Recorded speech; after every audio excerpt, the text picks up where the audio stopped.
రీసెంట్గా మీరు ఇంకా ప్రొడక్షన్ కొంచెం బిజీ అవుతాను, ప్రొడక్షన్లో బిజీ అవుతాను, ప్రొడ్యూస్ చేస్తాను ఫిలిమ్స్ అన్నారు. బట్ నెలకో సినిమాతో మళ్ళీ రిలీజ్ ఏదో రకంగా వస్తున్నారు ప్రెస్ మీట్కి. గ్యాప్ తీసుకుందాం అనుకుంటున్నా కానీ కుదరట్లేదు. అండ్ ప్రొడక్షన్ది ఫుల్ నెక్స్ట్ 3 ఫిలిమ్స్ ఉన్నాయి. అది అనౌన్స్ చేయాలి ఒక్కోటి. చిన్న చిన్న ప్రాబ్లమ్స్ ఉన్నాయి, అన్నీ సాల్వ్ చేసుకుని అనౌన్స్ చేద్దాం అని చెప్పి ఆగుతున్నది.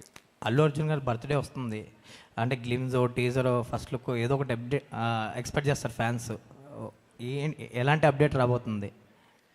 April 8th maybe title they will announce అండి. అండ్ ఒక పోస్టర్ కూడా ఇద్దాం అనుకుంటున్నారు. Title and poster may come. Okay, ఒక గ్లిమ్స్ లాగా ఏమి ప్లాన్ చేయట్లేదు అంటే మేబీ ఏమైనా ఉండొచ్చు. My knowledge poster and title is going to come. Okay, thank you అండి. అంటే ఇన్నాళ్ళు షూట్ అయిన తర్వాత కూడా ఒక విజువల్ వదలకపోవడానికి రీజన్ ఏంటండి? అంటే షూట్ స్టార్ట్ అయ్యి కూడా చాలా రోజులు అవుతుంది కదా ముంబైలో, అల్లు వచ్చిన film visual come to this film better. అంటే ఒక విజువల్ అనేది అసలు బయటకు వదలకపోవడానికి రీజన్ ఏంటి? It's special film, that's why they are holding it. Okay, అంటే ఫ్యాన్స్ ఎక్స్పెక్ట్ చేస్తారు కాబట్టి కొంచెం. టోబినో